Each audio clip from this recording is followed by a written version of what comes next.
നമസ്കാരം.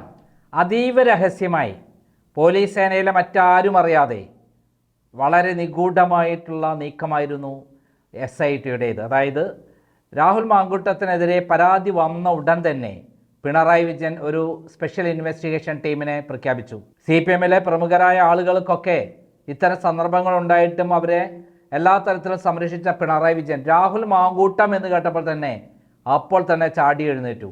അപ്പോൾ തന്നെ പ്രഖ്യാപിച്ചു സ്പെഷ്യൽ ഇൻവെസ്റ്റിഗേഷൻ ടീം.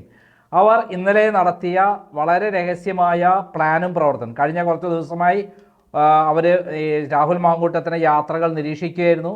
ഒരാഴ്ച മുമ്പാണ് ഈ പരാതി മെയിൽ വഴി അയച്ചതു എന്നാണ് പറയുന്നത്. ആ മെയിലിൽ പറയുന്ന കാര്യം തന്നെ ഒരു കൊല്ലവും 7 മാസം മുമ്പ് 2024 ഏപ്രിൽ മാസത്തിൽ തിരുവല്ലയിലുള്ള ഒരു ഹോട്ടലിലേക്ക് വിളിച്ചു വരുത്തുകയും ഞങ്ങൾ പ്രണയത്തിലാവുകയും അങ്ങനെ അവിടേക്ക് വിളിച്ചു വരുത്തി പിന്നീട് അവിടെ വെച്ച് ബലാത്സംഗം ചെയ്തു എന്നാണ്. അവരുടെ ശരീരം മുഴുവൻ കടിച്ച് കീറി മറിച്ചു എന്നാണ്. ശരീരത്തിൽ ഒരു ഭാഗവും വേദനിക്കാത്തത് ഉണ്ടായിരുന്നില്ല. അത്രയും ക്രൂരമായ ബലാത്സംഗമായിരുന്നു എന്നാണ് പറയുന്നത്. രാഹുൽ മാങ്കൂട്ടം പറഞ്ഞു എനിക്കൊരു കുഞ്ഞിനെ വേണം എന്ന് പറഞ്ഞിട്ടാണ് നേരത്തെ ആ യുവതിയുമായി പ്രണയത്തിലായതിനു ശേഷം പറഞ്ഞത്. അതുവഴി അവിടെ വരുന്നു, അവിടെ വന്നിട്ട് ഞങ്ങൾ ലൈംഗിക ബന്ധത്തിൽ ഏർപ്പെട്ടപ്പോൾ ഞങ്ങൾക്ക് അതിൽ കുഞ്ഞ് ജനിച്ചു. പിന്നീട് ആ കുഞ്ഞിൻ്റെ ഉത്തരവാദിത്തം ഏറ്റെടുക്കാൻ അദ്ദേഹം തയ്യാറായില്ല. ആ തയ്യാറാവാത്ത അദ്ദേഹം പിന്നെ സമ്മാനിച്ച് അതിനെക്കാട്ടും ഭീകരമായ വേദനയായിരുന്നു. ആ DNA എൻ്റെ കുട്ടിയല്ല, DNA ടെസ്റ്റ് നടത്താമെന്ന് ഞാൻ തയ്യാറല്ല. ആദ്യം DNA ടെസ്റ്റ് തയ്യാറുണ്ടോ എന്ന് രാഹുൽ മാങ്കൂട്ടം ചോദിച്ചു എന്നാണ് പറയുന്നത്. ഗർഭിണിയാക്കിയ ശേഷം വേറെ ആരുടെ കുട്ടിയാണെന്ന് പറഞ്ഞ് പരിഹസിച്ചു എന്നാണ് പറയുന്നത്. എന്തായാലും ശരീരം മുഴുവൻ കീറി മുറിച്ച് അവരെ ബലാത്സംഗം ചെയ്ത ശേഷം പിന്നീട് അവർ പറയുന്നത് ഞാൻ പല സമ്മാനങ്ങളും ഈ രാഹുൽ മാങ്കൂട്ടത്തിന് കൊടുത്തു എന്നാണ്. ചെരുപ്പ് കൊടുത്തു, വില പിടിച്ച ചെരുപ്പ് കൊടുത്തു, പണം കൊടുത്തു, ഡ്രസ്സ് കൊടുത്തു എന്നാണ്. പിന്നെ അതിനുശേഷം പാലക്കാട് ഒരു സ്വന്തം ഫ്ലാറ്റ് ഉണ്ടാക്കാൻ ആവശ്യം ചോദിച്ചു, അതിന് തയ്യാറായി എന്നുള്ള രൂപത്തിലാണ് അവർ പറയുന്നത്. അതായത് രാഹുൽ മാങ്കൂട്ടത്തും ബലാത്സംഗം ചെയ്ത ശേഷം യുവതി പല സമ്മാനങ്ങളും കൊടുത്തു എന്ന് പറയുമ്പോൾ അവിടെ തന്നെ വളരെ വൈരുദ്ധ്യം വരികയാണ്. മാത്രമല്ല ഈ യുവതി വിവാഹിതയായ യുവതി എന്തുകൊണ്ടാണ് ഇങ്ങനെ ഭർത്താവിനെ വഞ്ചിച്ച് രാഹുൽ മാങ്കൂട്ടത്തിനെ കല്യാണം കഴിക്കണം എന്നുള്ള കാര്യത്തിൽ ഇറങ്ങി പുറപ്പെട്ടത്? അപ്പോൾ ഭർത്താവിനെ വഞ്ചിച്ചുള്ള ഒരു കാര്യത്തിന് പോയ ഒരു യുവതിയാണ് ഇവർ എന്ന് പ്രഥമദൃഷ്ട്യാ തെളിയുന്നു. അതിൽ തന്നെ അവർ കുറ്റക്കാരിയാണ്. അതിൽ രാഹുൽ മാങ്കൂട്ടം എങ്ങനെയാണ് കുറ്റക്കാരനാകുന്നത്? രാഹുൽ മാങ്കൂട്ടം കുറ്റക്കാരനാകുന്നത് ഒരൊറ്റ കാര്യത്തിലാണ്. അദ്ദേഹം ഒരു രാഷ്ട്രീയ രംഗത്തെ പ്രമുഖ സ്ഥാനത്ത് നിൽക്കുമ്പോൾ, MLA നിൽക്കുമ്പോൾ, യൂത്ത് കോൺഗ്രസ് പ്രസിഡൻ്റായി നിൽക്കുമ്പോൾ, കോൺഗ്രസ്കാരനായി നിൽക്കുമ്പോൾ, അതിൻ്റെ ആ കോൺഗ്രസിനെ ചീത്തപ്പേരുണ്ടാക്കുന്ന അല്ലെങ്കിൽ നാടിലെ ഒരു MLA ആയി നിൽക്കുമ്പോൾ അദ്ദേഹം ചെയ്യുന്ന ചീത്തപ്പേരുണ്ടാക്കും. ഇത്തരം കാര്യങ്ങൾ പോയത് തീർച്ചയായും തെറ്റ് തന്നെയാണ്. അദ്ദേഹം സമൂഹത്തിൽ ഒരു തെറ്റായ സന്ദേശമാണ് നൽകുന്നത്. പക്ഷേ നിയമപരമായി അദ്ദേഹം കേസിൽ പ്രതിയാകുമോ ഇല്ലയോ എന്നുള്ളതാണ് ചോദ്യം. ഇവിടെ ചോദ്യം ഈ യുവതി കല്യാണം കഴിച്ചുള്ള യുവതി എന്തിനാണ് ഭർത്താവിനെ വഞ്ചിച്ച് ഇങ്ങനത്തെ ഒരു കാര്യത്തിന് പോയത്? 1.5 കൊല്ലം മുമ്പ്, 1 കൊല്ലം 7 മാസം മുമ്പ് നടന്ന കാര്യത്തിൽ എന്തുകൊണ്ടാണെന്ന് പരാതി കൊടുത്തില്ല? പിന്നെ എന്തിനാണ് സമ്മാനങ്ങൾ നൽകിയത്? ആ സമ്മാനങ്ങൾ നൽകി മാസങ്ങൾ കഴിഞ്ഞ ശേഷം, കൊല്ലങ്ങൾ കഴിഞ്ഞ ശേഷം പിന്നെ എന്തിന് പരാതി കൊടുത്തു? ഈ പരാതി കൊടുത്തത് ഇലക്ഷൻ സമയത്താണ്. ഇനി 2 മാസമുള്ളൂ.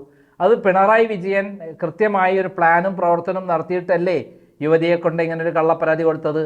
ആ കള്ളപ്പരാതി കൊടുത്തതിൻ്റെ ഗൂഢലക്ഷ്യമില്ലേ എന്ന് കൃത്യമായി ചോദിച്ചാൽ നമുക്ക് അതിന് ഉത്തരം അല്ലാന്ന് പറയാൻ പറ്റുമോ? അപ്പോൾ ഇവിടെയുള്ള പല പ്രമുഖരായ നേതാക്കന്മാരുണ്ട്.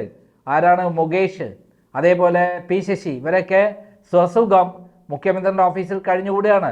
മുഖ്യമന്ത്രിയുടെ കീഴിൽ കഴിയുകയാണ്. കൊല്ലത്തെ MLA ആയിട്ട് ബലാത്സംഗം ചെയ്തു എന്ന് കേരളത്തിലെ മുഖ്യമന്ത്രിയുടെ പോലീസ് തന്നെയാണ് അദ്ദേഹത്തെ അറസ്റ്റ് ചെയ്തിട്ടുള്ളത്. എന്നിട്ടും അദ്ദേഹത്തെ ഫ്രീ ആയി വിട്ടിരിക്കുകയാണ്. അദ്ദേഹത്തിന് എന്തിന് യാതൊരു നടപടിയില്ല. അതേപോലെ ഈ പറയുന്ന P ശശിയെ മുമ്പ് അന്വേഷണ കമ്മീഷൻ റിപ്പോർട്ട് അത് അട്ടിമറിച്ച് അവരെന്ത് ചെയ്തു? തിരിച്ചെടുത്തു. അതിന് ഞാൻ പിണറായി വിജയനെ വെല്ലുവിളിക്കുകയാണ്.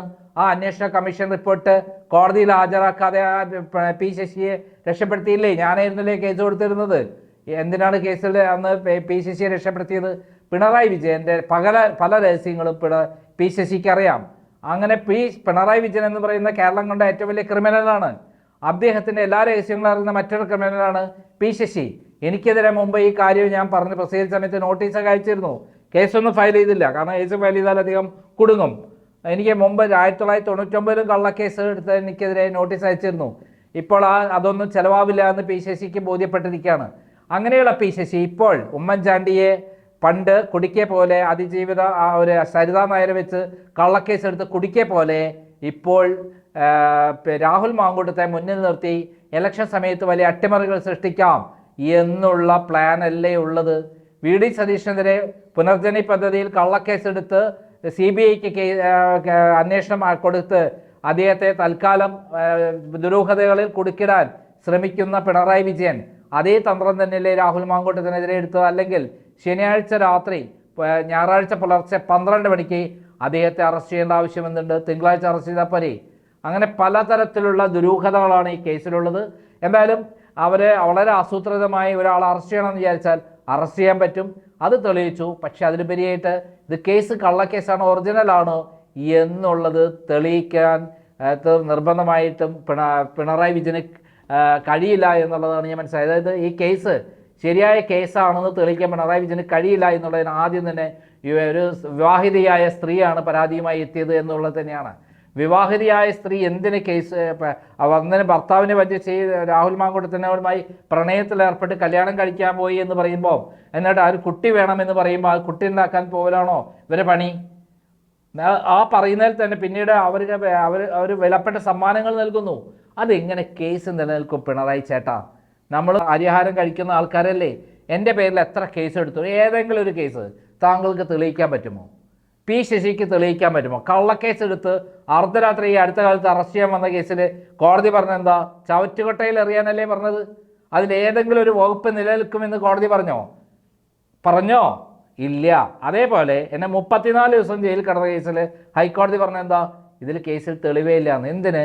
ഉമ്മൻചാണ്ടിയുടെ കേസിൽ അദ്ദേഹത്തെ വേട്ടയാടി കൊന്ന പിണറായി വിജയന് അദ്ദേഹത്തിന് അവസാനം അദ്ദേഹത്തിൻ്റെ ശവം തിന്നേണ്ട അവസ്ഥ വന്നു. കാരണം അദ്ദേഹം കുറ്റക്കാരനല്ല എന്ന് കേരള പോലീസും അതേപോലെ CBIയും അതേപോലെ ക്രൈംബ്രാഞ്ചും പറഞ്ഞു. അതുപോലെയുള്ള ഒരു കേസ് മാത്രമാണ് ഇത് എന്ന് കൃത്യമായി പറയാൻ പറ്റും. അതായത് രണ്ടുപേർ തമ്മിൽ സുഭയസമ്മതപ്രകാരം ലൈംഗിക ബന്ധത്തിലേർപ്പെട്ടാൽ സുപ്രീം കോടതി വിധി പ്രകാരം അത് കുറ്റകരമല്ല. അത് പ്രകാരം ഈ യുവതിയുമായിട്ടുണ്ടായിട്ടുള്ള കാര്യങ്ങൾ നിയമപരമാണ്. അല്ലാതെ അതിൽ ബലാത്സംഗം എന്ന് പറഞ്ഞൊന്നും ചെയ്യാൻ പറ്റില്ല. ബലാത്സംഗമാണെങ്കിൽ അന്ന് പരാതി കൊടുക്കണം. കൂടാതെ അതിന് ശേഷം എന്തിന് സമ്മാനങ്ങൾ നൽകി? 3 ഭർത്താവ് അറിയാതെ ഈ പരിപാടിക്ക് എന്തിനു പോയി? നിർബന്ധമായിട്ട് ഇതിന് ചോദ്യത്തിന് ഉത്തരം പറയേണ്ട പെൺകുട്ടിയുടെ ഉത്തരം കൃത്യമായി ചോദിക്കേണ്ട പോലീസ് ചോദിക്കില്ല. കാരണം രാഹുൽ മാങ്കൂട്ടത്തിനെതിരെ ഒരു കള്ളപ്പരാതിക്കാരിയെ കിട്ടുക എന്നുള്ളതാണ് പോലീസിൻ്റെ ആവശ്യം എന്നുള്ളതാണ് സത്യം. നന്ദി, നമസ്കാരം.